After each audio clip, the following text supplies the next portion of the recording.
আমার ওয়ারিস হিসেবে আমার জায়গায় আমার উম্মত, গোটা মুসলিম জাহানের আমার উম্মত আরেকবার স্থলাভিষিক্ত হবে, তবে আলা মিনহাজিন নবুওয়াহ, নবীজির ভাষায় আলা মিনহাজিন নবুওয়াহ।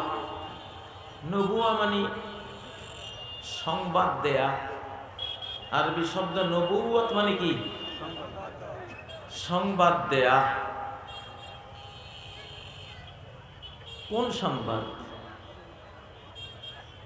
যে কোনো সংবাদ দেয়াকে নবুয়ত বলে না। পরিভাষার এই শব্দটার অর্থ হল গায়বী সংবাদ যিনি দেন, আনসিন থেকে সংবাদ যিনি আল্লাহর কাছ থেকে আহরণ করেন, অদৃশ্য সংবাদ যিনি দেন, তাকে বলা হয় নবী। তাকে বলা হয় নবী, মেসেঞ্জার, পয়গম্বর, সংবাদ বাহক। যে কোনো সংবাদ দিলেই তাকে নবী বলা হয় না, তাকে সাহফি বলা হয় আরবিতে, সংবাদদাতা। সংবাদদাতা। আমরা যে অনুবাদগুলি করি, নবী নবী মানে সংবাদ বাহক, সংবাদদাতা, মেসেঞ্জার, এইভাবে অনুবাদ করলে এই শব্দটার অর্ধেক অনুবাদ হয়, অর্ধেক মার খেয়ে যায়। অনুবাদ করতে হবে গায়েবী আনসিন সংবাদদাতা, অদৃশ্যের সংবাদদাতা, একে বলা হয় নবী। যিনি দৃশ্যমান জগতের সংবাদ দেন তিনি সাংবাদিক, তিনি নবী না। আর যিনি কেউ দেখে না, কারো চোখে আসে না, তার চোখে আসে, তার অন্তর্নয়নের সামনে আসে, তার কানে আসে, ওই সংবাদগুলো যারা দেন তাদেরকে বলা হয় নবী। এক কথায় গায়বী সংবাদদাতাকে কি বলে? কথা বুঝে আসছে নাকি আপত্তি আছে? গায়বী সংবাদদাতাকে কি বলে? তিলকা মিন আনবাইল গায়ব। আল্লাহ নিজে বলতেছেন, আমি যত সংবাদ হে নবী আপনাকে দিচ্ছি সব গায়বের সংবাদ। সব কি? সূরা হুদে আল্লাহ ক্লিয়ার করেছেন, তিলকা মিন আনবাইল গায়ব। এই সব সংবাদ, জান্নাতের সংবাদ, জাহান্নামের সংবাদ, আল্লাহর আরশের সংবাদ, কুরসির সংবাদ, আরশের নিচে অনন্ত বিশাল মহাসাগর, সেই সাগরের সংবাদ, আল্লাহ তাআলার জাতের সংবাদ, আল্লাহ তাআলা 99 গুণের সংবাদ, হাসর নসরের সংবাদ, পুল সিরাতের সংবাদ, তারপর বিচারের যে দাড়ি পাল্লা এর সংবাদ, হাজারো হাজারো গায়েবের সংবাদ যেগুলো আপনি দেন, এগুলো হে নবী আমি আপনাকে জানিয়েছি।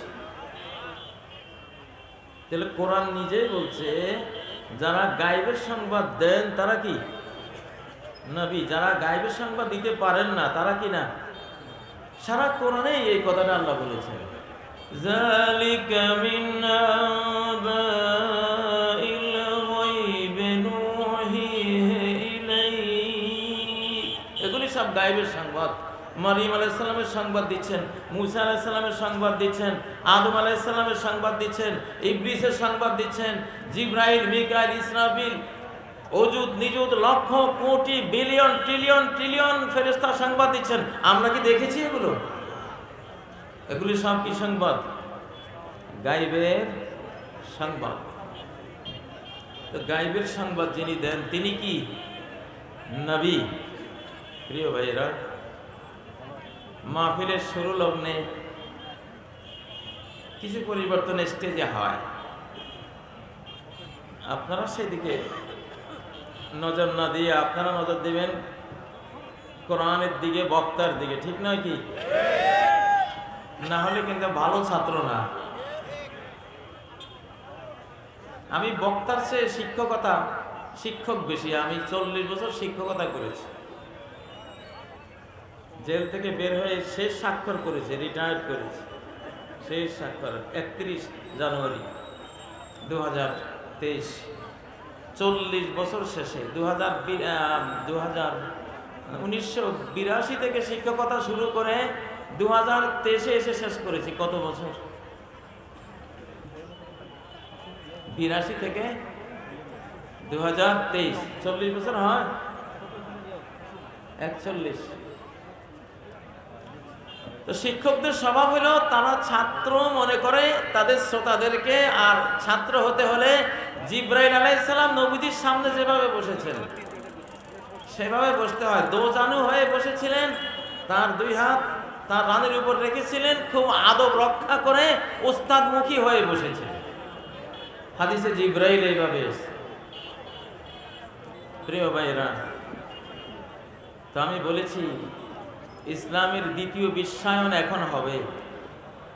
ইসলামের দ্বিতীয় বিশ্বায়ন, দ্বিতীয় গ্লোবালাইজেশন, মুসলিম উম্মার, মুসলিম জাতি সবাই যে যেই দলে করেন পরিচয় একটাই, আমরা মুসলিম। আমরা কি মুসলিম? মুসলিম উম্মা, মুসলিম জাতি বিশ্বের পরিচালনা মঞ্চে আরেকবার উঠে আসবে, শেষবারের মতো ইনশাআল্লাহ। সাম্রাজ্য রচনার জন্য না, বিশ্বকে রাহমাতুল লিল আলামিনের রহমত বিতরণ করার জন্য ইনশাআল্লাহ। তো সেটা মুসলিম উম্মাহ যে আবার পৃথিবীর নেতৃত্বে আসবে, এটা কোন স্টাইলে আসবে? কোন ইউনিভার্সিটির স্টাইলে যে সবাইকে ডক্টরেট ডিগ্রি নিতে হবে, হ্যাঁ, এক ব্রিফকেস সার্টিফিকেট নিতে হবে? মোটেও না। নবী মুহাম্মদ সাল্লাল্লাহু আলাইহি সাল্লাম, তার 4 খলিফা, লক্ষাধিক সাহাবীর কারো প্রাইমারি স্কুলের ক্লাস 1-এরও সার্টিফিকেট ছিল না, কিন্তু তারা সারা বিশ্বের প্রফেসর, ডক্টরদের ডক্টর, ওস্তাদদের ওস্তাদ, শিক্ষকদের শিক্ষক, বিজ্ঞানীদের বিজ্ঞানী। এইভাবে আসবে, এইভাবে আসবে। পুরানো কাপড়, পাগড়ি, ছেঁড়া স্যান্ডেল, জোড়া তালিওয়ালা জামা, এগুলো নিয়েই আসবে। সাদা সিধা, সাদা সিধা, কোনো রং চং, কোনো ফ্যাব্রিকেটেড কৃত্রিমতা, কৃত্রিম ভাষা, কৃত্রিম অঙ্গভঙ্গি, কৃত্রিম কাগজের বস্তা, সার্টিফিকেটের বস্তা, উপাধির জঙ্গল, উপাধির জঙ্গল। এক একজনের উপাধি পড়তে পড়তে পড়তে পড়তে 2-3 লাইন পরে নাম পাওয়া যায়। অথচ আবু বকর সিদ্দিক, ওমর ফারুক, ওসমান গনি, আলী, আমরা ওনাদেরকে একটা সিম্পল নামে ডাকি, ঠিক না? কোনো উপাধি আছে? ইসলাম আবার আসবে, এইভাবে আসবে। কাজী ইব্রাহিম, উনি সলিমুল্লাহ, ইনি প্রধান বক্তা কলিমুল্লাহ, এইভাবে আসবে, কোনো টাইটেল ছাড়াই আসবে। আগে যেমন টাইটেল ছিল না, সাদেগি, আলা ইন্নাল বাজাজাতা মিনাল ঈমান, সাদা সিধা হওয়া, সাদা সিধা বেশভূষা হওয়া, কোনো কৃত্রিমতা নাই, অতিরঞ্জন নাই, ফ্যাব্রিকেটেড কিছু নাই, যা আছে সব খাঁটি, খাঁটি সোনার চাইতে খাঁটি, যা আছে সবই এক নাম্বার জিনিস, কোনো ফলস কিছু নাই। এইরকম খাঁটি জিনিস নিয়ে আরেকবার ইসলাম আসবে, বিশ্বকে নেতৃত্ব দেবে ইনশাআল্লাহ। কানা ইয়াজলিসু আলাল আরদি ওয়া ইয়াকুলু আলাল আরদি ওয়া ইয়াজলিসু আলাল আরদি।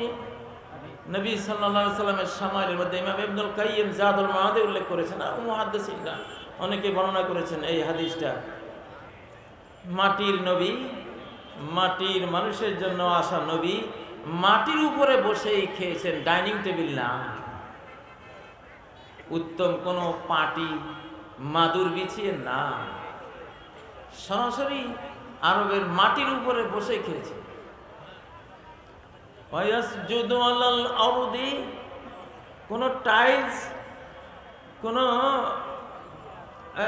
উত্তম কোনো মেঝের উপরে, কোটি টাকা দিয়ে বানানো মেঝের উপরে সেজদা দিতেন না। ইয়াসজুদু আলাল আরদে, মাটির কপাল সরাসরি ধুলার মাটিতে মিশিয়ে দিতেন। ইসলাম আরেকবার এইভাবে আসবে, এইভাবে আসবে। ওয়ায়াকুলু আলাল আরদি ওয়ায়াজলিসু আলাল আরদি, খেতেন সেও মাটির উপরে বসে। ফেরেশতা আসলেন আকাশ থেকে, জিজ্ঞাসা করলেন আমালিকান রাসূলান আম আবদান রাসূলা, হে মুহাম্মদ সাল্লাল্লাহু আলাইহি সাল্লাম, আপনি কি বাদশা রাসূল হবেন না বান্দা রাসূল, গোলাম রাসূল, দাস রাসূল হবেন? কোন ধরনের নবুয়ত রিসালাত আপনি চান? যেটা চান সেটাই দেওয়া হবে আল্লাহর পক্ষ থেকে। আমি এসেছি। নবীজির সামনে জিবরাইল বসা, তিনি জিবরাইলের দিকে তাকালেন, পরামর্শ চাচ্ছেন। জিবরাইল আপনি কি বলেন, আমি কি বাদশা রাসূল হব না আল্লাহর দাস রাসূল হব? জিবরাইল ইশারা দিলেন তাওয়াদা, হে নবী মুহাম্মদ আপনি ছোট হয়ে যান, বিনয়ী হয়ে যান। নবীজি বুঝলেন যে বাদশা রাসূল হওয়ার দরকার নাই, আমি আল্লাহর বান্দা রাসূল হব। আল্লাহু আকবার, বান্দা রাসূল হব।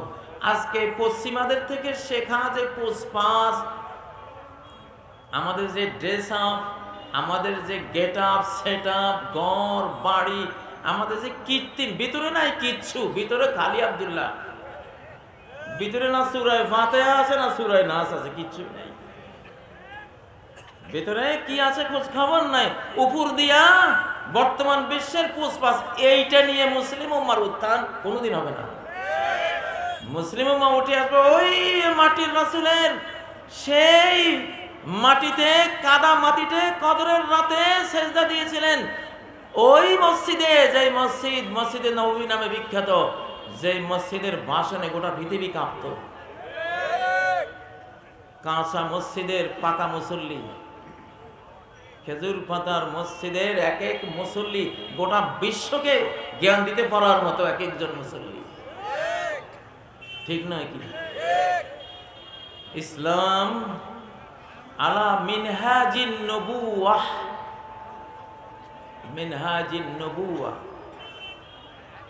আবু বকর সারা বিশ্বের নবীগণের পরে সবচেয়ে বড় জ্ঞানী লোক আবু বকর সিদ্দিক।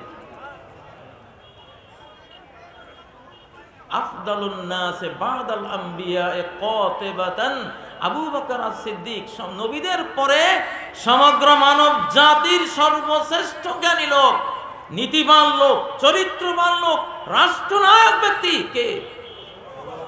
আবু বকর সিদ্দিক। এটা তো ইজমাই মাসালা, সর্বসম্মতিক্রমে গৃহীত মাসালা। এটা কোন ডিগ্রির উপাধি আছে? कहते मानी दरमियाने नाम, কি নাম আমাদের এক একজনের, কি নাম! নামের ভিতরে কামের দুর্ভিক্ষ, সারবত্তার দুর্ভিক্ষ। সারবত্তা বলতে কিছুই নেই। ইসলাম এইভাবে আসে না, আসবে না। এসব ধুলিবালি ছেড়ে ফেলে মুসলিম উম্মাহ নবীর মতো হবে, আরেকবার ইনশাআল্লাহ নবীজির মতো হবে, ঠিক নয় কি? নবীজির মতো হবে। কি হবে? রহমাতাল লিল আলামিন, রহমাতাল লিল আলামিন ছিলেন। ও ভাই, আমি আসতেছি, আমি 5টা পয়েন্ট বলবো। উম্মত কিভাবে জেগে উঠবে, কিভাবে জেগে উঠবে, 5টা পয়েন্ট বলার চেষ্টা করব। শেষ কতটা পয়েন্টে যাইতে পারি জানি না, কিন্তু শুরু করছি। তাওহীদ, ঈমান, ইসলাম, আকীদা শিখতে হবে এই কোরআন থেকে, অন্য কোনো বই থেকে না। আকীদার কত বই, এইসব বই পড়তে পড়তে আকীদাই নষ্ট হয়ে গেছে।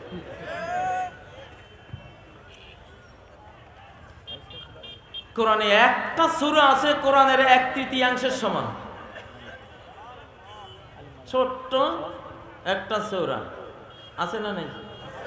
4 আয়াতের একটা সূরা, কি নাম? হয়তো বুঝেন সব।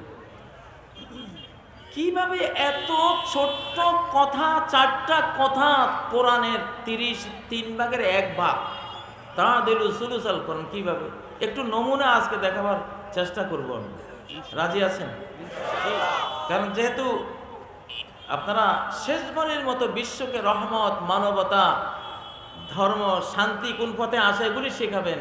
তো সেটা নবীজি বলে গেছেন, আমার পদ্ধতিতে তোমরা পারবা, অন্য কোনো পদ্ধতিতে পারবা না। কোনো ভার্সিটি, কোনো মহাদেশ, উপমহাদেশ, কোনো পরাশক্তি, সুপার শক্তি, অমুক সংঘ, কোনো কারো পদ্ধতিতে মানব জাতির এই কল্যাণ তোমরা আনতে পারবে না। একমাত্র আমি যেভাবে এনেছিলাম, আল্লাহ আমার মাধ্যমে যেভাবে দিয়েছিল, আরেকবার এইভাবে যদি তোমরা নিজেদেরকে যোগ্য করে তোলো, পৃথিবী তোমাদের দ্বারায় শেষবার আরেকবার এমন উপকৃত হবে যেটা বিশ্ব ইতিহাস কখনো দেখেনি।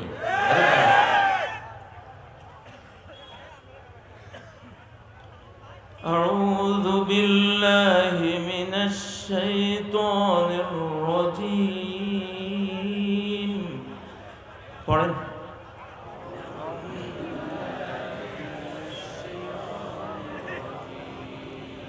বিসমিল্লাহির রহমানির রহিম।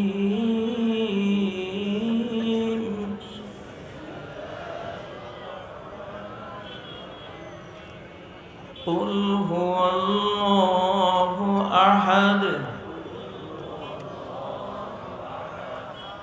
আল্লাহুস সামাদ। এখন এই দুই আয়াতে থাকলাম। আল্লাহু আহাদ বুঝবেন, আল্লাহু সামাদ বুঝবেন। এমন কিছু বুঝে যাবেন যেটা পৃথিবীর কোনো ইউনিভার্সিটিও আপনাকে বুঝ দিতে পারবে না হয়তো। আহাদ মানে এক, অদ্বিতীয়, দ্বিতীয় কেউ আর এমন নাই, দ্বিতীয় কেউ আর এমন নাই। সমাদ মানে সবাই তার মুখাপেক্ষী, তিনি কারো মুখাপেক্ষী নন। মনে থাকবে, কোরআনের একটা আয়াতের তর্জমা অর্থ অনুবাদ শিখলে 100 রাকাত নফলের চেয়েও বেশি সওয়াব। আমি বলি কুল, বলো। কুল মানে বলো, হুয়া তিনি, এটার অর্থ তিনি হয়। এটার অর্থ এটা হয় যে বিশ্ব বিশ্রুত বিস্ময়কর বিষয় এই যে, বিস্ময়কর বিষয় এই যে, দমির শান, বিস্ময়কর ব্যাপার এই যে, আশ্চর্যজনক বিষয় এই যে, আল্লাহ এক, একক, দ্বিতীয়, তার দ্বিতীয় আর কেউ নাই।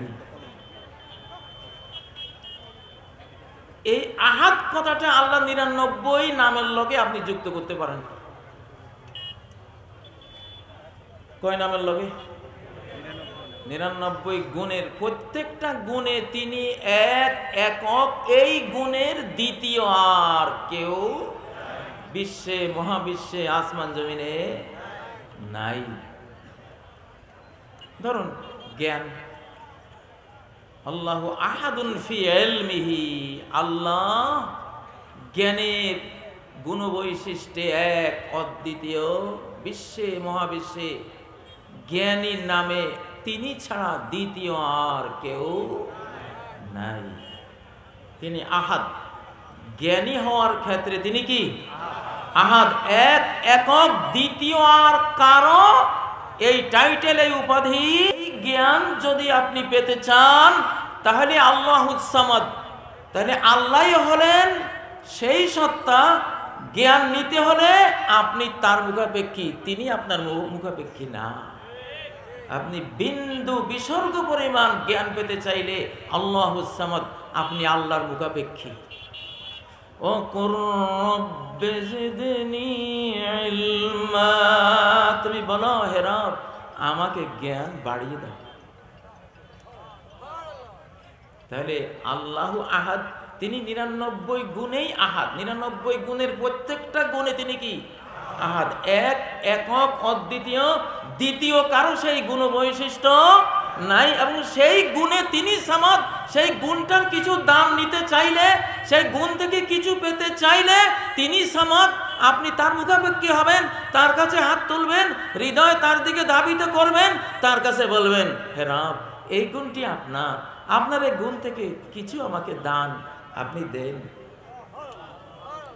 وقل رب زدني علما। সম্মান, সম্মান এই গুণটা কার? আল্লাহু আহাদ, আল্লাহ এক, করিম হওয়ার গুণে, জুল জালালি ওয়াল ইকরাম, তিনি পরাক্রমেরও মালিক, ইকরাম ওনার সম্মানেরও মালিক। এই গুণে তিনি আহাদ, সম্মান শুধু একা তার, এই গুণে আর দ্বিতীয় কেউ মহাবিশ্বে নাই। সম্মান যদি আপনি পেতে চান, আল্লাহর সম্মানী এই নামের কিছু যদি বৈশিষ্ট্য আপনি পেতে চান, আল্লাহুস সামাদ, আল্লাহ, আপনি আল্লাহর মুখাপেক্ষী হবেন, আমাকে একটু সম্মান দাও, আমাকে একটু সম্মান দাও। আল্লাহ তার ওই 99 নাম, যে 99 নাম জানলে বুঝলে মুখস্থ করলে জান্নাত ডাইরেক্ট, সেই 99 নামে বুঝিয়ে দিয়েছেন এই আল্লাহু আহাদ, আল্লাহুস সামাদ। ছোট্ট ছোট্ট দুই কথা, ছোট্ট দুইটা কথা, সফট কপি, ইলেকট্রনিক কপি, ভেতরে কোটি কোটি বই লেখার মতো জ্ঞান। আল্লাহু আহাদ, আল্লাহ এক, একক। আরেকটা গুণ দেন, প্রেম, ভালোবাসা। প্রেমময় কে? প্রেম কার সৃষ্টি? ওহুয়াল গফুরুল ওয়াদুদ, তিনি ক্ষমাময়, প্রেমময়। আল ওয়াদুদ মানে কি? প্রেমময়। ওয়াদুদ মানে কি? প্রেমময়। আল্লাহ প্রেমময় হওয়ার ক্ষেত্রে আল্লাহু আহাদ, আপনি এক, এই গুণ একমাত্র আপনার। এই গুণে পৃথিবীর বুকে, মহাবিশ্বে, বিশ্বে, ত্রিভুবনে আর কেউ দ্বিতীয় নাই। কিছু প্রেম, কিছু ভালোবাসা যদি আমি স্ত্রীর কাছে চাই, সন্তানের কাছে চাই, সমাজে চাই, কারো কাছে চাই, আপনি সেই ক্ষেত্রে সামাদ, আপনার কাছেই আমি মুখাপেক্ষী হতে হবে। আল্লাহ, আমাকে আমার স্ত্রীর অন্তরে আমার কিছু ভালোবাসা আপনি দেন, আমার সন্তানদের মাঝে আমার জন্য কিছু ভালোবাসা আপনি দেন, এই পৃথিবীর সৃষ্টিকুলে আমার জন্য কিছু ভালোবাসা আপনি দেন। কারণ এই গুণটা কার? আপনার। আপনি আহাদ, এই গুণে এক, একা, এই গুণ দ্বিতীয় আর কারো নাই। এই গুণে আপনি সামাদ, আপনার কাছে মুখাপেক্ষী হতে হবে। এই ছাড়া কারো কাছে এই ভালোবাসা পাওয়া যাবে না। আবু লাহাবের স্ত্রী আবু লাহাবকে ভালোবাসছিলেন।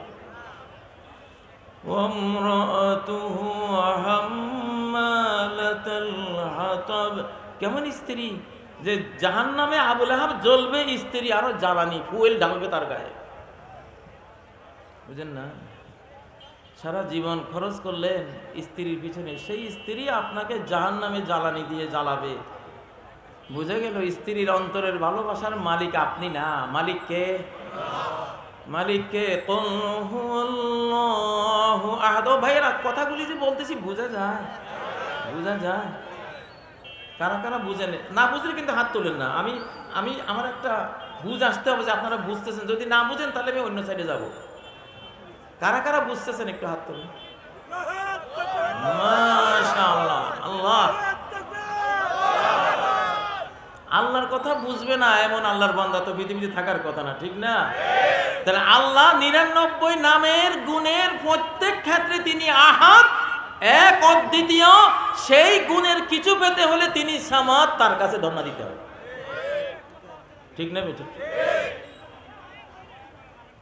তাহলে রিজিক, রাজ্জাক, এটা কার গুণ? আহাদ, বলো আল্লাহ এক, রাজ্জাক, রিজিক দানের এই গুণে আপনি এক, আপনি আহাদ, দ্বিতীয় আর কেউ রাজ্জাক কুল মাখলুকাতের কারো জন্যই নাই। আর রিজিক পেতে চাইলে আপনি সামাদ, আপনার কাছেই ধর্ণা দিতে হবে, আপনার মুখাপেক্ষী হইতে হবে। এইভাবে আল্লাহর একটা নাম নেবেন, সেই নামে গুণে তিনি আহাদ এবং তিনি সামাদ। সেই গুণটা তারই, তার কাছে পাওয়া যাবে। সেই গুণ থেকে আমি কিছু চাইলে তার কাছ থেকে নিতে হবে, দ্বিতীয় আর কেউ নাই। এই হলো সূরা ইখলাস। তাহলে সূরা ইখলাসের তাফসীর এভাবে করতে শুরু করলে আল্লাহু আকবার, কোরআনের 3 ভাগের 1 ভাগ হবে কি না? 3 ভাগের 1 ভাগ হবে। আল্লাহু আকবার। হাড়িভাঙ্গা আম গাছ কার সৃষ্টি? হাড়িভাঙ্গা আম সৃষ্টিতে আল্লাহ এক না দ্বিতীয় আর কেউ আছে? কেউ নেই। এই আম গাছের আম পাইতে হলে কার মুখাপেক্ষী হইতে হবে? আল্লাহ। এই হাড়িভাঙ্গা আমের আম এত মিষ্টি, উত্তরবঙ্গের আম।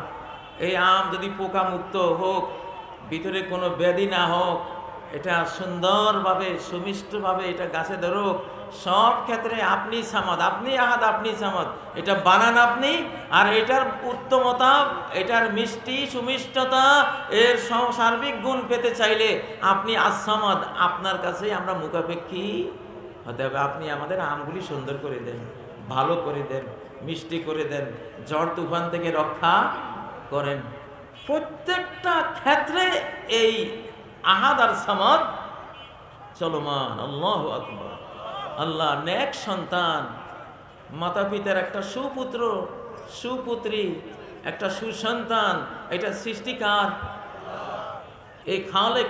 এই সৃষ্টির গুণে আপনি এক, দ্বিতীয় আর কেউ এটা সৃষ্টি করতে পারে না। সুসন্তান সৃষ্টি, সন্তান সৃষ্টি, এই গুণটা আপনার, একা আপনার, দ্বিতীয় আর কেউ সন্তান সৃষ্টি করতে পারে না। একটা সুসন্তান পেতে হলে আপনি আল্লাহুস সামাদ, আল্লাহর কাছে, আপনার কাছে সবাই মুখাপেক্ষী, সব পিতা মাতারা আপনার মুখাপেক্ষী। আল্লাহ আমাদেরকে একটা সুসন্তান দান করেন। ওয়ালাদান সালিহা।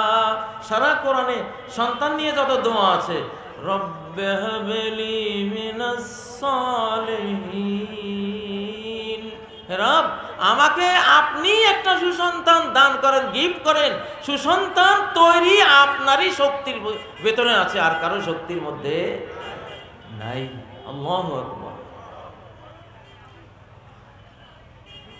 সূরা ইখলাস থেকে আকীদার হাজার হাজার লাখ লাখ বইয়ে যা লেখা আছে, এই আহাদ সামাদ থেকে তার চেয়ে ঢের বেশি জ্ঞান আল্লাহ সম্পর্কে, কোরআনের মালিক সম্পর্কে আপনি পেয়ে যাবেন। নবীজির স্টাইল কি ছিল? আলা মিনহাজিন নবুয়া। উম্মত শেষ জামানায় আবার জাগবে নবীর স্টাইলে, নবীর পদ্ধতিতে। নবীর পদ্ধতি কি? হাজার হাজার বই পড়া ছিল? বই তো ছিলই না। ওনারা সবাই এক বইয়ের পাঠক, তাও আবার বই আকারে ছিল না, এটা সফট কপি ছিল অন্তরে, সিনা। এই উম্মতের বই হলো, লাইব্রেরি হলো তার সিনা। যারা হাফেজে কোরআন, যারা হাফেজ সাহেব, তাদের কোরআন কি? এই কাগজে লেখা যেটা, এইটা তাদের কোরআন না সিনার মধ্যে লেখা? সিনার মধ্যে লেখা। বাল হুয়া আয়াতুম বাইয়িনাতুম ফি সুদূর, এটা সিনার মধ্যে। এটা কিসের মধ্যে? Soft copy. ও ভাইরা, এখন যদি মুসলিমরা বিশ্বকে আরেকবার জ্ঞানে, গুণে, কর্মে, চরিত্রে, রিজিকে, শান্তিতে, রহমতে, বরকতে লিড দিতে চায়, তাহলে সিনাকে কি বানাইতে হবে? লাইব্রেরি বানাইতে হবে। সিনাকে কি বানাইতে হবে? আল কোরআনের লাইব্রেরি বানাইতে হবে। এখন তো সিনার মধ্যে কিছু নাই, কিছু দরকার হলে, ঠিক না?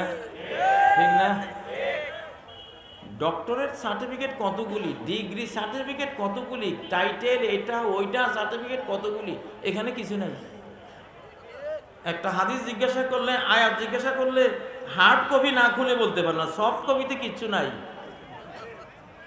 এই স্টাইলের লোক দিয়ে এই উম্মতের শেষ বিশ্বায়ন কোনো দিন হবে না, কোশ্চেন কেন হবে না?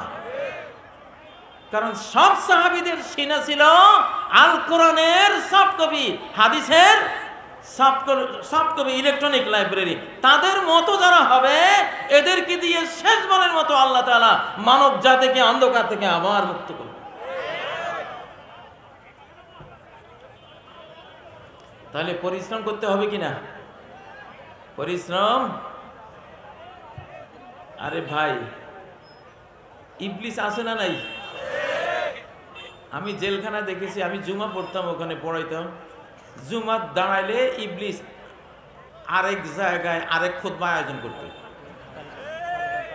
মানে এমন ঝগড়া জাটি লাগাই দিত, আমি খতিব সাহেব কি বলতেছি আমার মুসল্লিরা শুনতে পায় না। আমি বুঝতাম যে ইবলিসের গা তো জ্বলতেছে যে এই জায়গাতে আসিও সে জুমার খুতবা দিচ্ছে, এই লোকের থামাও।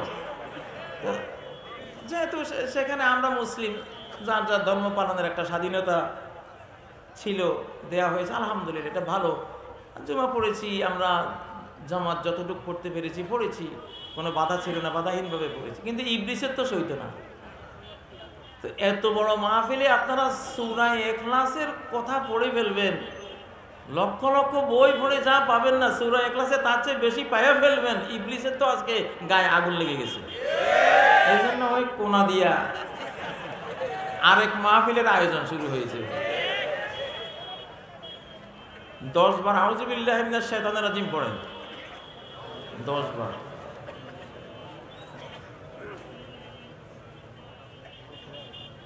আউযু বিল্লাহি মিনাশ শাইতানির রাজিম, আউযু বিল্লাহি মিনাশ শাইতানির রাজিম, আউযু বিল্লাহি মিনাশ শাইতানির রাজিম, আউযু বিল্লাহি মিনাশ শাইতানির রাজিম, আউযু বিল্লাহি মিনাশ শাইতানির রাজিম। নবীজি বলেছেন যে 10 বার আউযু বিল্লাহ এই দোয়াটা পড়লে আল্লাহর সাথে সাথে একজন ফেরেশতা নিয়োগ করে দেন, শয়তানের সব শয়তানি উনি প্রতিহত করতে থাকবেন। তাহলে এখানে যত মানুষ আমরা আউযু বিল্লাহ পড়েছি প্রত্যেকের জন্য একজন ফেরেশতা কিন্তু নাজিল হয়ে গেছে, আলহামদুলিল্লাহ। তাহলে উম্মত শেষবার জেগে উঠবে কার স্টাইলে, কার পদ্ধতিতে? নবীর পদ্ধতিতে। পৃথিবীর কোনো স্কুল, কলেজ, মাদ্রাসা, ইউনিভার্সিটি, হ্যাঁ, কোনো হুজুরের, কোনো আলেমের, কোনো বক্তার পদ্ধতিতে ইসলাম জেগে উঠবে না। মুসলিম উম্মাহ জাগবে না, উম্মাহ জাগবে উম্মার কান্ডারির পদ্ধতিতে। উম্মার কান্ডারিকে মুহাম্মদুর রাসূলুল্লাহ সাল্লাল্লাহু আলাইহি ওয়াসাল্লাম। ও ভাইয়া, তাহলে আলা মিনহাজিন নবুওয়াহ, নবুয়ত স্টাইলের উম্মতটা কেমন ছিল?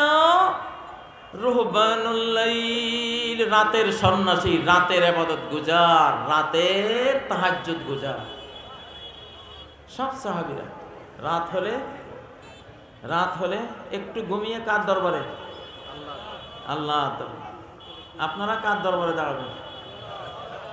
হ্যাঁ, নাকি রাত 12টা 1টা 2টা পর্যন্ত ফ্রি টক টাইম? হ্যাঁ, উম্মতের জেগে উঠার মূল টাইম হলো রাত। কোরআন পৃথিবীতে আসার মূল টাইম ইয়াউমুল কদর না লাইলাতুল কদর? সেই লাইলা নষ্ট করে দিই। লাইলা মানে তো রাত। কোরআন দিনে আসে না, এটা কখন আসে? রাতের নিঝুম পরিবেশে মন যখন একমুখী হয়, শুনশান ইথার হয়, পরিবেশ একেবারে নিস্তব্ধ হয়, কথা মুখ দিয়ে বের হলে ডাইরেক্ট কানে জোরালোভাবে অন্তরে গেঁথে যায়, ওই সময়ে কোরআন আসে। এই জন্য পৃথিবীর সব বিশ্ববিদ্যালয় যখন বন্ধ হয়ে যায় রাতে, তখন কোরআনের বিশ্ববিদ্যালয় দুয়ার খোলে। ইয়া আইয়ুহাল মুযাম্মিল কুমিল লাইলা ইল্লা কলিলা, ওহে কমলিওয়ালা, কুমিন নাহারা বলেন না যে দিনে তুমি কোরআন নিয়ে দাঁড়াও, কোরআন পড়ার জন্য আল্লাহর সামনে হাত জোড় করে সালাতে দাঁড়াও, দিনের বেলা দাঁড়াও, এটা বলেন নাই। কুমিল লাইলা কি বলেছেন? রাত্রে দাঁড়াও। রাত্রে 9টার মধ্যে ঘুমিয়ে পড়বেন, 1টা 1:30 2টায় জেগে যাবেন, যতক্ষণ পারেন কোরআন পড়বেন, তাহাজ্জুদ পড়বেন, উম্মত জেগে উঠবে ইনশাআল্লাহ। উম্মত আল্লাহকে নিয়ে জাগবে। কাকে নিয়ে? আল্লাহকে ছাড়া কিছুই করতে পারবেন না। পৃথিবী এখন ব্রেক ফেল। পৃথিবী এখন কি? এটা আল্লাহ ছাড়া কেউ থামাইতে পারবে না। ইন্নাল্লাহা ইউমসিকুস সামাওয়াতি ওয়াল আরদা আন তাজুলা ওয়া লা ইন যালাতা ইন আমসাকাহুমা মিন আহাদিন মিন বাদিহি ইন্নাহু কানা হালিমান জমিন ধরে রেখেছেন, মহাশূন্যে আকাশকে তিনি ধরে রেখেছেন, 1150 কোটি বা তার চেয়ে কম বেশ গ্যালাক্সি তিনি ধরে রেখেছেন, পৃথিবী তিনি ধরে রেখেছেন, যাতে করে এটা নির্দিষ্ট পথ থেকে অ্যাক্সিডেন্ট হয়ে না যায়। যদি এই বিশাল আকাশ 30,000 কোটি গ্রহ, তারা, সূর্য, চন্দ্র, নক্ষত্র বিশিষ্ট এক একটা গ্যালাক্সি যদি লাইনচ্যুত হয়, আল্লাহ ছাড়া এটাকে লাইনে আনার কোনো শক্তি কারো নাই। আল্লাহ, এখন পৃথিবী যেদিকে যাচ্ছে, দিনে দিনে যে ভয়াবহ পরিস্থিতির দিকে যাচ্ছে, আল্লাহ ছাড়া কেউ কন্ট্রোল করতে পারবে না। এটা কন্ট্রোলের জন্য কার কাছে বলতে হবে? আল্লাহ, আপনি পৃথিবীকে শান্ত করেন। নবীজি হেরা গুহায়, হেরা পাহাড়ে উঠলেন। হেরা পাহাড়ে নবী সাল্লাল্লাহু আলাইহি সাল্লাম, আবু বকর, ওমর, উসমান, আলী, ইবনে আব্বাস সহ একদল সাহাবী উঠলেন। হেরা পাহাড় কাঁপতে শুরু করলো, ভয়ে ভূমিকম্প শুরু হলো। নবীজি, উসবুত হেরা, হেরা থামো, ফাইন্নামা আলাইকা নাবিয়্যুন ওয়া সিদ্দীক, তোমার উপরে কে এরা? নবী, সিদ্দিক, শহীদ, সব তো এরা। তুমি কিসের ভয় পাচ্ছ? কেন কাঁপছ? হেরা থেমে গেছে। আল্লাহু আকবার, হেরা পাহাড় থেমে গেছে। উহুদের উপরে উঠলেন নবীজি, আবু বকর, ওমর, উসমান, আলী। উহুদ কাঁপতেছে, ভূমিকম্প শুরু হয়ে গেছে। নবীজি, উহুদ, উসবুত উহুদ, উহুদ থেমে যাও, ফাইন্নামা আলাইকা নাবিয়্যুন ওয়া সিদ্দীকুন ওয়া শাহীদান, তোমার উপরে কে আছে? একজন নবী, একজন সিদ্দিক, আর 2 শহীদ, উসমান আর ওমর, এই 2 জন। তাহলে তুমি কি, কেন তুমি কাঁপতেছো? কাঁপন থেমে গেছে। বোঝা গেল আল্লাহর সাথে যাদের সংযোগ, এরা একটা কথা বললে, এরা একটা থাপ্পড় দিলে পৃথিবী কি কম্পন থামিয়ে স্থির হয়ে যেতে পারে নাকি পারে না? হ্যাঁ, নবীজির নির্দেশে আঙ্গুল হেলনে চাঁদ দ্বিখণ্ডিত হয়েছিল কিনা? ইকতারাবাতিস সাআতু ওয়ানশাক্কাল কমর। ও ভাইরা, এই আয়াত নিয়ে একটা ঘটনা মনে পড়লো। ব্রিটিশ একজন মানুষ, ওনাকে এক মুসলিম বন্ধু এই কোরআনের ইংলিশ ট্রান্সলেশনটা, ইংরেজি অনুবাদটা উপহার দিয়েছিল। তো তিনি পড়েন নাই কোনোদিন, তাকের উপর রেখে দিয়েছেন। একদিন কোনো অবসর টাইমে তার মনে হলো, মুসলিম বন্ধু যে একটা বই দিয়েছিল, একটু পড়ি না কেন। তো এমনি খুলছে। কিছু কিছু পাঠক আছে এক কিনার থেকে পড়ে যায়, আর কিছু পাঠক আছে বই খুলি যেটা আসবে এটাই বলবে। আছে না এরকম? আমি এই টাইপের পাঠক। আমি কোরআন হেফজ করেছি 36 দিনে, শুরু করেছি 11 পারা থেকে। 11 পারা থেকে 23 পারায়, ওখান থেকে 10 পারায়, ওখান থেকে 20 পারায়, ওখান থেকে 26, 25, কোনো নিয়ম নীতি নাই। খুলছি যেখান থেকে আসে মুখস্থ করতেছি। এরপরে শেষ 4-5 দিনে এক কিনার থেকে পড়তে যখন শুরু করছি, দেখি একটু গেলে দেখি আর এটা তো মুখস্থ করা। তখন আনন্দ বেড়ে যায়। আর একটু যাই, আরে এটা তো মুখস্থ করা।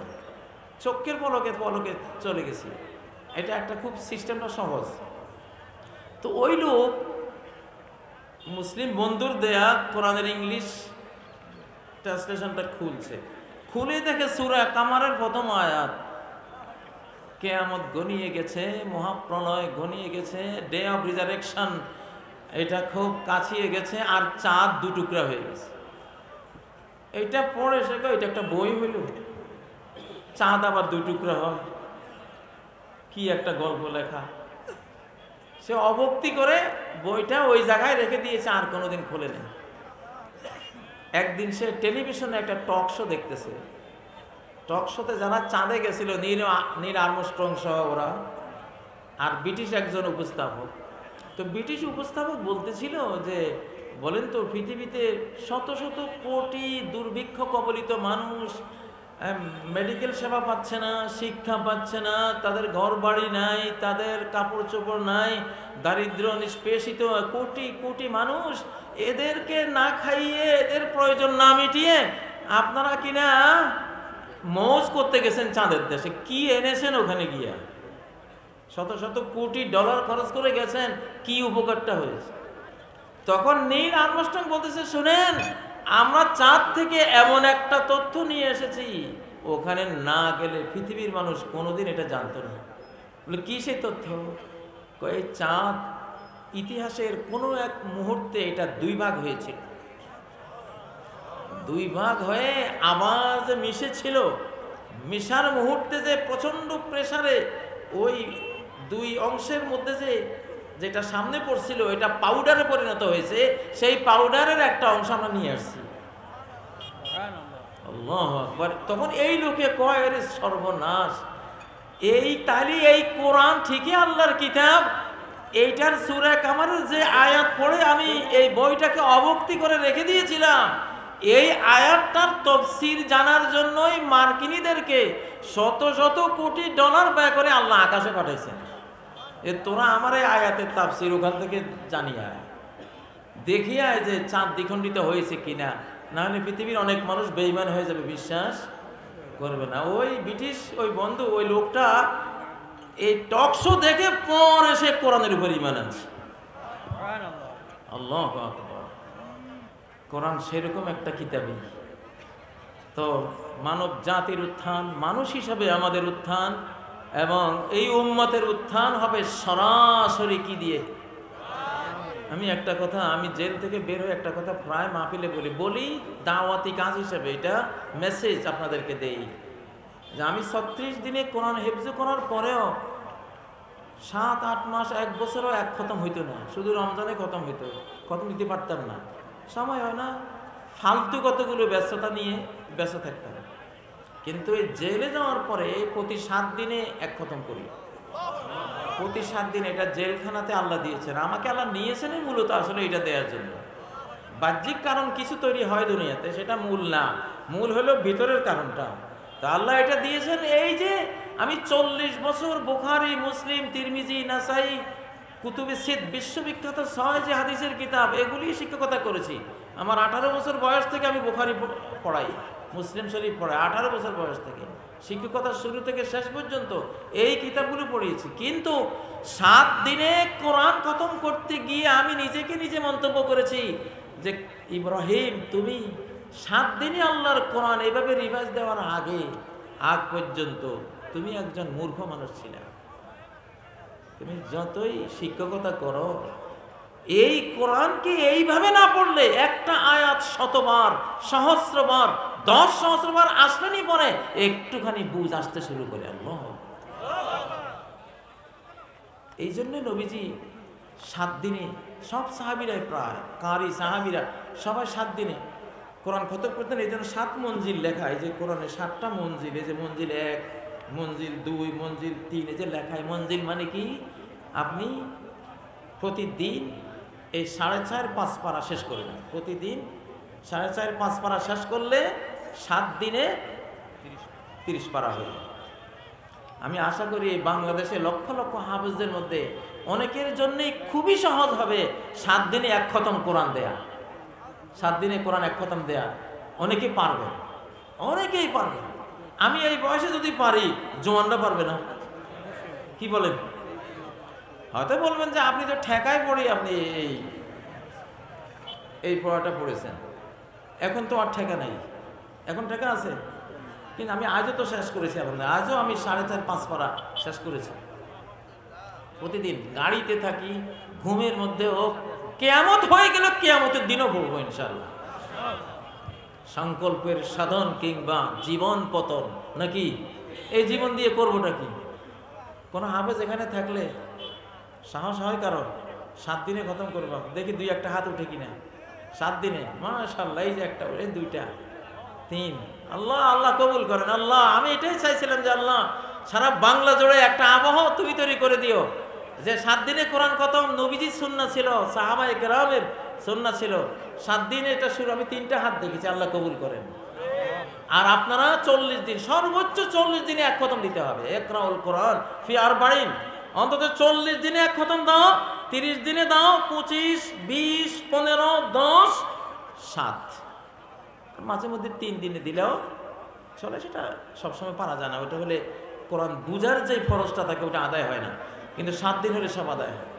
তো আল্লাহ তাআলা এই কোরআন থেকে আকীদা শিখব, এই কোরআন থেকে সমাজ বিজ্ঞান শিখব, এই কোরআন থেকে ভূগোল শিখব, এই কোরআন থেকে মেডিকেল সায়েন্স শিখব, এই কোরআন থেকে জিওলজি শিখবো।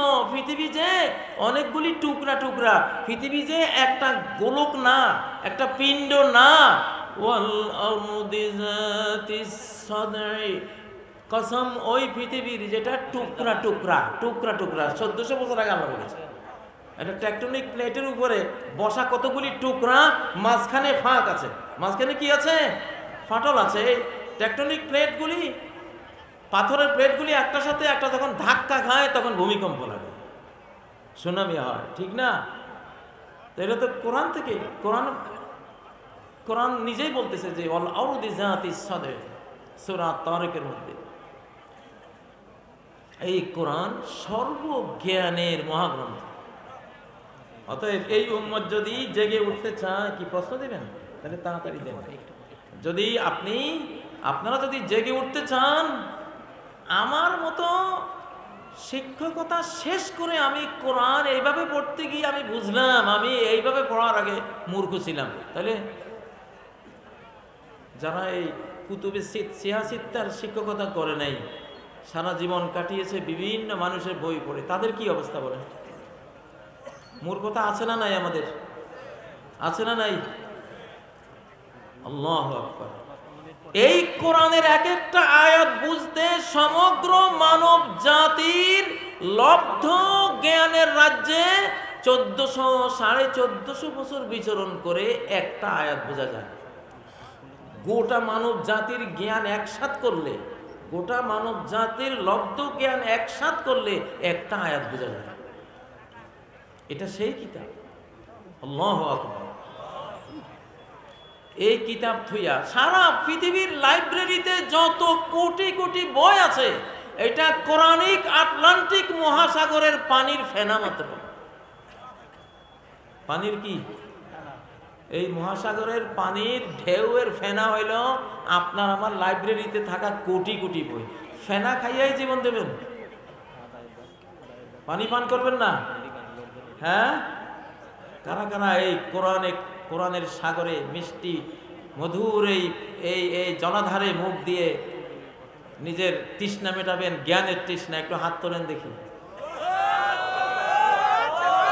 আল্লাহু আকবার। প্রিয় ভাইয়েরা, চিৎকার দিয়ে বলেন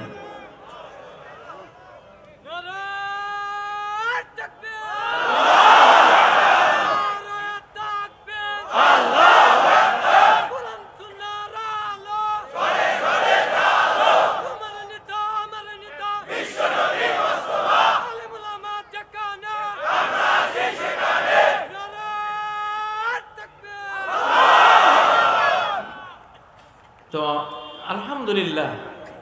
আমি একটা পয়েন্ট, যে উম্মতের উত্থান হবে, উম্মত আল্লাহকে চিনবে কোনো বই থেকে না। কোত্থেকে চিনবে? কোরআন থেকে চিনবে ইনশাআল্লাহ। খুব সহজ, খুব সহজ। একত্ববাদের কত ব্যাখ্যা, কত বিশ্লেষণ, কত প্রকার, কত কি আমরা বইতে পড়ে আমরা মুখস্থ করতে করতে আমাদের চুল পড়ে যায়। কোরআনে আল্লাহ তাআলা সূরা আরাফে এখানে 172 নম্বর আয়াত থেকে কয়েকটা আয়াতে একটা শব্দ দিয়ে গোটা তাওহীদ বুঝাই ফেলছেন। আলাস্তু বিরাব্বিকুম ক্বালু বালা, আমি কি তোমাদের স্রষ্টা, প্রতিপালন দিয়ে তোমাদের রূহের লালন পালন কর্তা? আমি কি তোমাদের লালন পালন কর্তা নই? তোমাদের সৃষ্টিকর্তা নই? ক্বালু বালা, সবাই বলল হ্যাঁ। কেন নয়? কেন আপনি আমাদের রব নন? আপনি আমাদের। এই এক প্রশ্নে এক উত্তরে তাওহীদ আল্লাহ শিখিয়ে দিয়েছে। আল্লাহ, এটাতে গবেষণা করলে সব বেরিয়ে আসবে। সব ইলাহ হিসাবে আল্লাহর একত্ববাদ, মাহবুব রব হিসাবে একত্ববাদ, গুণাবলীর একত্ববাদ, সব এক কথার ভিতরে চলে আসবে। গবেষণা করলে সব চলে আসবে, সব। এই জন্য ডাক্তার বড় যত হয়, চিকিৎসা তত সহজ হয়। কি হয়? আর ডাক্তার যত হাতুড়া হয়, চিকিৎসা তত কঠিন হয়। ট্যাবলেট এতগুলি দিবে, খাইতে খাইতে আর ভাত খাওয়ার পেটে জায়গা নেই। আর বড় ডাক্তার হলে, অভিজ্ঞ ডাক্তার হলে উনি সব শুনে ছোট্ট একটা ট্যাবলেট দিবে, সপ্তাহে 2টা। ঠিক না? আল্লাহ কি বড় ডাক্তার না ছোট ডাক্তার? আল্লাহর মতো ডাক্তার কেউ আছে? আল্লাহর মতো জ্ঞানী কেউ আছে? আল্লাহর মতো শিক্ষাদাতা কেউ আছে? ওনার শিক্ষা কত সহজ, কত সুন্দর, কত সাবলীল, কত প্রাণময়। আল্লাহ তাআলা আল্লাহর কোরআন থেকে তৌফিক দান করুন। হুজুর, আমাদের জানার ইচ্ছা 27শে রজব, শবে মেরাজ এবং সে উপলক্ষে 3টি রোজাও রাত জেগে সালাত আদায়, এটা কতটুকু কোরআন হাদিস সম্মত? মেরাজ যে হয়েছে সেটা 27শে রজব হয়েছে না অন্য কোনো রাতে হয়েছে, এটা নিয়ে বিস্তর ঐতিহাসিক মতামত আছে। 27শে রজব আমাদের দেশে এটা বিখ্যাত হয়েছে, কিন্তু এটা একমাত্র কথা নয়। যা হোক, মেরাজ হয়েছে সত্য, এখন কখন হয়েছে সেটা আল্লাহ ভালো জানেন। তারিখ কিছু আমরা ইতিহাসে পেয়েছি, সেটা বলি। কিন্তু এটাকে লক্ষ্য করে নবী সাল্লাল্লাহু আলাইহি ওয়াসাল্লাম কোনো রোজা, কোনো রাত জাগা, কোনো ইবাদতের কোনো বিষয় তিনি বলে জাননি। মেরাজ ছিল জ্ঞানের বিষয়। কিসের বিষয়? জ্ঞানের বিষয়। জ্ঞানের বিষয়, স্টাডির বিষয়, গবেষণার বিষয়, মহাকাশ বিজ্ঞান পড়ার বিষয়। মুসলমানের উপরে কানতে তো ইচ্ছা হয়, মহাকাশ বিজ্ঞান নিয়ে গবেষণা না করে ওরা রোজা রাখতেছে। তোমাকে কি এটা রোজার বিষয়? মেরাজের ঘটনা এটা কি রোজার বিষয় না মহাকাশ জ্ঞানের গবেষণার বিষয়? গবেষণার বিষয়। এটা গবেষণা করো, এটা বুঝতে চেষ্টা করেন, এটা জানার বুঝার চেষ্টা করেন কিভাবে এই সামান্য সময়ে মহাজগৎ চক্ষের পলকে বাড়ি দিয়ে আবার জমিনে আসলেন। তখনও বালিশও গরম, অজুর পানিও গড়াচ্ছে। সুবহানাল্লাহ। হ্যাঁ, মানুষের কোনো বাহনে যেতে তো ট্রিলিয়ন ট্রিলিয়ন বছর লাগবে, ঠিক না? এই মেরাজের রাতের প্রসঙ্গে কোনো রোজাও নাই, কোনো ইবাদতও নাই। এখানে ইবাদত থাকলে জ্ঞান গবেষণার ইবাদতটা আছে। জ্ঞান গবেষণার সর্বোচ্চ একটা ইবাদত, ঠিক নয় কি? গবেষণা করবেন, বুঝবেন, বুঝার চেষ্টা করবেন তিনি সত্য নবী, এটা বিশ্বাস করবেন। এগুলি বিষয়। কোনো হাদিসে, কোনো নবীজির বক্তব্যে কোথাও নাই যে এই মেরাজের রাতকে নিয়ে তোমরা এতটা রোজা রাখো, রাত জাগো। তো যেগুলো নবী দিয়ে গেছেন হক, সত্য, বাস্তব, প্রমাণিত, প্রতিষ্ঠিত, সেগুলি তো আমল করে কুলাই না, ঠিক না? জমজমের পানি খাইয়াই তো কুলাই না, তোমার লোনা পানি খামো কোন সময়? সহিহ হাদিসে এত আছে, এগুলি আমল করতে গেলে তো গোটা জিন্দেগি লাগে। তুমি আরো বানাইয়া আরো বাড়াইতেছো মিয়া কোন আকল? হ্যাঁ, এক লোক এক দেড় মনের একটা বোঝা, এইটা নিয়ে তার কমর কুলায় না, কমর ভাঙ্গি যেতেছে, আরো 2 মন নিতেছে। এই লোকের কি কইতাম কম? হ্যাঁ, সহি সহি জিনিসগুলি এত রয়েছে আমাদের সামনে, রয়েছে এত, সেগুলি আমল করতে আমাদের মৃত্যুর শেষ দম পর্যন্ত আমল করা আমাদের লাগবে, ঠিক না? উল্টা খামাখা আমরা নতুন নতুন বানাইতেছি, এগুলি মূর্খতা আমাদের। মৃত ব্যক্তির নামে, আচ্ছা এগুলি প্রশ্ন তো অনেক দিয়েছে। এই যে মৃত ব্যক্তির নামে 40 বিভিন্ন খাবারের, এগুলো বহু তো দিয়েছে। আর কি প্রশ্ন নাই? একটু সামাজিক প্রশ্ন দেন না। শিক্ষা ব্যবস্থার উপরে কথা বলি। শিক্ষা তো বলেছি, এই কোরআন, আলহামদুলিল্লাহ আমাদের কোরআন। আমার এক বন্ধু কলিকাতা এক বিজ্ঞান মেলায় গিয়েছিলেন, ওনার নাম বলতেছি না, উনি ওখান থেকে এসে আমাকে বললেন, আজ থেকে প্রায় 15-16 বছর আগের কথা। তো উনি বললেন যে আমি সব বিজ্ঞানীদের পকেটে ছোট্ট একটা বই দেখলাম, টেনে দেখি যে আল কোরআন, 30 পারা কোরআন। তো জিজ্ঞাসা করলাম, তোমরা বিজ্ঞানী, তোমরা তো কোরআন মানো না, তো এটা পকেটে কেন? এই কোরআন ছাড়া কোনো মানুষের পক্ষে এই যুগে বিজ্ঞানী হওয়া সম্ভব না। সুবহানাল্লাহ। যে সেই কোরআন, শিক্ষা ব্যবস্থা বলেন, যাই বলেন, সব ব্যবস্থা এই কোরআনে আছে। ভিতরের নামাজ লইয়া এই বাঙালির জীবন শেষ হয়ে গেল। আমি 24 বছরের টেলিভিশনে আমি সেই যে শুরু হয়েছে ভিতরের প্রশ্নের উত্তর, আজও সেই একই ভিতর। এগুলি অপশনেবল মাসালা, বিভিন্ন পদ্ধতি আছে, বিভিন্ন পদ্ধতি আছে। আমি বলি একটা কথা আপনাদেরকে, বাংলাদেশে কয়েক রকমের ভীতির পড়ার মানুষ আছে না নাই? প্রত্যেকটাই শুদ্ধ আছে, প্রত্যেকটাই শুদ্ধ আছে। এগুলো নিয়ে গন্ডগোল করার কোনো কিছু নেই। হয়তো কারোটা একটু বেশি শুদ্ধ, দলিলে একটু বেশি শক্তিশালী, কারোটা একটু দলিলে দুর্বল। দলিলে কি হয়তো একটু দুর্বল, কিন্তু শত শত বছর থেকে এটা চলে আসছে। খুঁজতে খুঁজতে খুঁজতে খুঁজতে বহুদিন খোঁজার পরে দেখা যায় না, এটারও একটা মূল আছে, ইসলামী শরীয়তে আছে। দেখেন, আমি একটা জিনিস সবসময় আমার ব্রেনে খোঁচা মারত, যে কোনো দাওয়াতে মাহফিলে যাই, ভাত দিতে গেলে মেজবান কয়, হুজুর আমি এক চামচ নিয়ে না করে দিই, আর দেন না ভাই। কয় না, একবার দিতে নাই।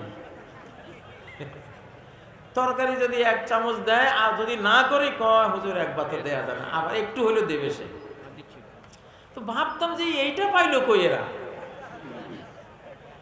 ভাবতে ভাবতে যারা যেই জিনিসের পিছনে লাগে, আল্লাহ কখনো না কখনো তারা সেই জিনিস মিলাই দেয়। এইটা নিয়ে আমার ভিতরে খোঁচা মারতে মারতে হঠাৎ করে একদিন দেখলাম, আহারে, এটা তো বুখারী শরীফের কাঁচা হাদিস। হাদিসটা হলো, মান আনফাকা যাওজাইন ফি সাবিলিল্লাহ দাখালাল জান্নাহ। যেই ব্যক্তি আল্লাহর জন্য একটা জিনিস একবার দিয়ে দ্বিতীয়বার দেয়, আবার দেয়, সে জান্নাতে যাবে। এক জোড়া যদি করে, 10 টাকা নোট একটা দিলেন, দিয়া আরেক ফকির এসে আরেকটাও দিলেন, 2 বার হইল না, দাখালাল জান্নাহ। এখন একবারের ব্যাপারে একটু সন্দেহ থাকে, এটা কি গতিকে দিছে, ভুলে দিয়ে ফেলাইছে নাকি। কিন্তু যখন আরেকবারও দিছে, তখন বুঝা যায় যে না, এইটা তার পরিকল্পিত, নিয়ত করে সে দিচ্ছে।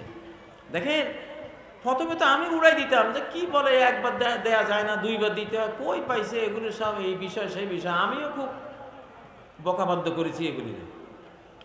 পরে দেখি যে না, এটা তো একদম সহিহ হাদিস। আল্লাহু আকবার। এরকম বহু আমল আমাদের সমাজে মিলেমিশে আছে। এই যে আমাদের নোয়াখালীতে বলে, আলিমের ফ্যাট আল্লাহর তাগারি। আপনারা শুনেছেন কোথাও? আলিমের ফ্যাট আল্লাহর তাগারি কেন কয় জানেন? এখানে আমাদের নোয়াখালী অঞ্চলে এক হুজুরে একদিনই আগে যোগে 12-13 বাড়ির দাওয়াত খাইতে। কেমনে কেমনে সম্মত বানাইছে, কয় এটা আলেমের ফ্যাট আল্লাহর তাগারি। এমন কিভাবে যে হয়েছে, তো এটা সবসময় শুনে আছি। আমার আব্বা একদিন একখানে গেছে, 2 জন বেড়াইতে গেছে, দাওয়াতে গেছে। সেই লোক রানতে রানতে রানতে দুপুর থেকে রান্না শুরু, বিকেল পর্যন্ত রানতেই আছে। তা আব্বারা জিজ্ঞাসা করলেন, আপনার কি রান্না শেষ হল না? মেহমান কজন? মেহমান তো আপনারা 2 জনে, তো এত কি রান্না করেন? হুজুর, আধা মণ চাল রান্না করার নিয়ত করছি, তো শেষ 5 কেজি এখন চুলাতে আছে। তো আমরা 2 জন, আপনি আধা মণ? কয় হুজুর সবাই কয় আলেমের ফ্যাট আল্লাহর তাগারি। হ্যাঁ, এই 2টা তাগারিতে কমপক্ষে 10 কেজি করে তো ধরবে। আমি সেই জন্য আমি আধা মণ। আলেমের ফ্যাট আল্লাহর তাগারি, এইটা আমার ভিতরে খোঁচা মারছে। এটা পাইলো কই এরা? পাইতে পাইতে দেখি নাসিরউদ্দিন আলবানীর সহিহ হাদিস সিরিজের একবারে টাটকা হাদিস, ইন্না লিল্লাহি আনিয়াতান ফি ইবাদি। পৃথিবীতে আল্লাহর একটা পাত্র আছে, ও আনিয়াতু রাব্বিকুম কুলুব ইবাদিহিস সালিহিন। আর আল্লাহর পাত্র, আল্লাহর ডিশ, আল্লাহর তাগারি হইল আল্লাহর নেককার বান্দাদের অন্তরগুলি। আল্লাহু আকবার। ওই কথা বানাতে গিয়ে অন্তর না কইয়া ফ্যাট কইয়া ফেলাইছে, একই কথা। ফ্যাট অন্তর কাছাকাছি তো। আলিমের ফ্যাট আল্লাহর তাগারি মানে মুমিনের দিল আল্লাহর তাগারি, মুমিনের দিল আল্লাহর তাগারি। সুবহানাল্লাহ। মুমিনের ফ্যাট আল্লাহর তাগারি, কথা এইটা আর কি। এটা একটু তারা ওইভাবে বানাইছে। তাইলে মুসলিম সমাজে প্রাপ্ত কোনো আমল হঠাৎ করে ডিনাই করতে নাই। হঠাৎ করে কি ডিনাই করতে নাই, কারণ জান্নেওয়ালার উপরে আরো জান্নেওয়ালা আছে, জান্নেওয়ালার উপরে আরো জান্নেওয়ালা আছে। আমি কত জানি, আমার উপরে আরেক জান্নেওয়ালা আছে, আছে না নাই?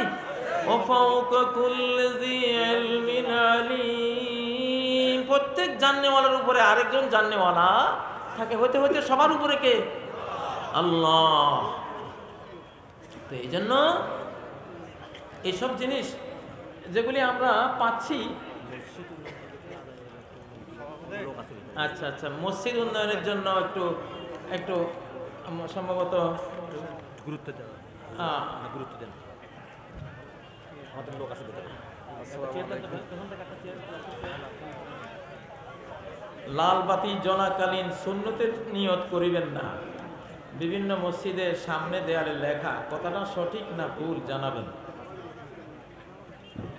কথাটা এইভাবে যদি আপনি লেখেন তাহলে ছোট ছোট শিশুরা বুঝবে পৃথিবীতে যখনই লাল বাতি জ্বলবে তখন কোনো নামাজ পড়া যাবে না।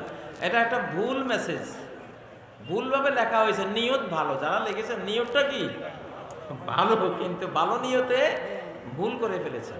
এখানে হাদিসটা লেখা লাগবে যে নবী সাল্লাল্লাহু আলাইহি সাল্লাম সূর্যোদয়, সূর্যাস্ত, সূর্য যখন বরাবর হয় মাথার উপরে 3 টাইমে সালাত পড়া থেকে নিষেধ করেছেন।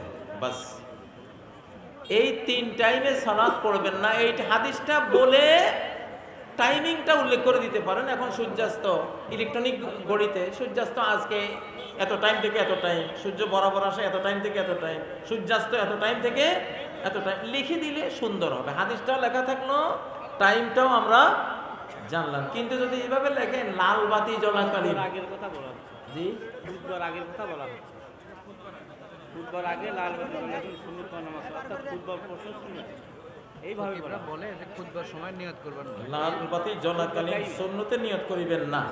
ওখানে খুতবা কথাটা ইমামের খুতবা সাল্লাল্লাহু আলাইহি কালামা না না, এটা অনেক প্রশ্ন হচ্ছে, মসজিদে লেখা থাকে অংশ। এখানে ওই খুতবা ছাড়াও লেখে, আমি দেখেছি খুতবা ছাড়াও লেখে, এমনি লেখা থাকে যে ওইটা, এখানে খুতবা উল্লেখ নাই আর কি, ওই জন্য। যাই হোক, আচ্ছা যাই হোক, তো আমার মসজিদ কমিটির পক্ষ থেকে আদায়ের ব্যবস্থা আছে ভিতরে জোরে।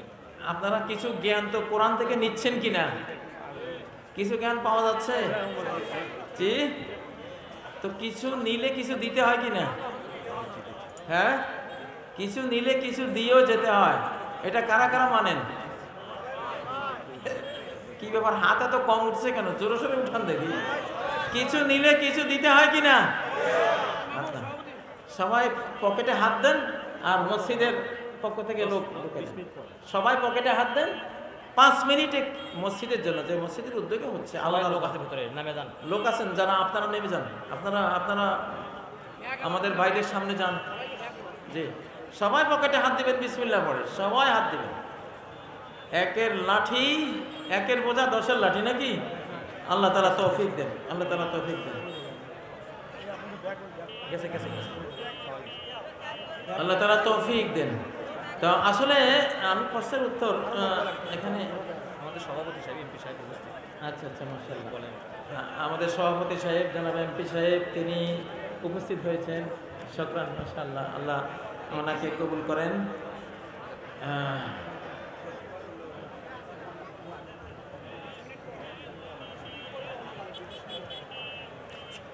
আচ্ছা, তো সময় কত হয়েছে?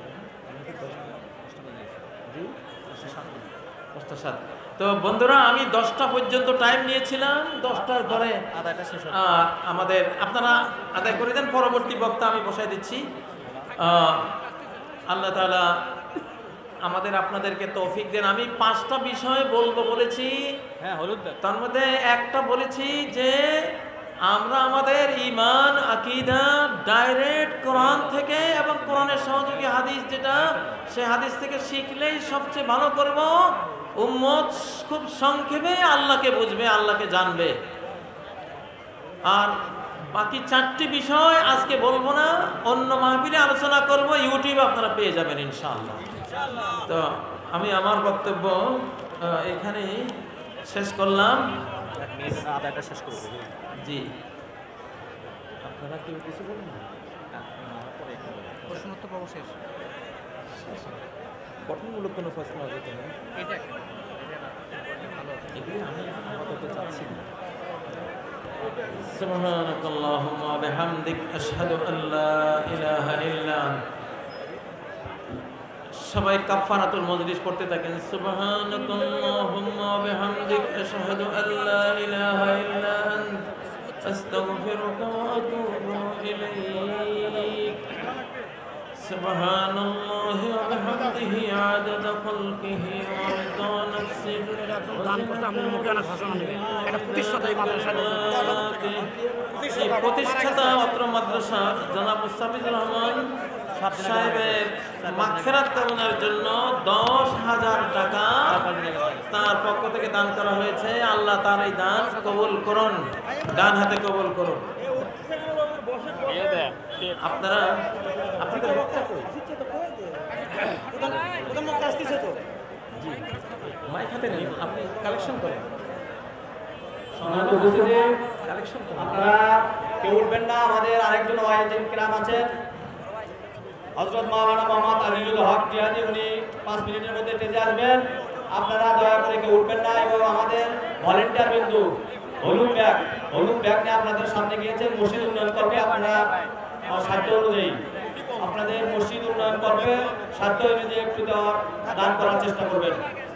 এবং 5 মিনিটের মধ্যে আমাদের আরেকজন বক্তা হযরত মাওলানা আজিজুল ইসলাম জিহাদি সাতক্ষীরা, উনি আমাদের মাঝে এসে যাবেন। ওনার বক্তব্য আপনারা শুনবেন, আমি আহ্বান করছি। আপনারা বসে পড়ুন। আমাদের আরেকজন বক্তা আছে। আমি শারীরিক কারণে আগে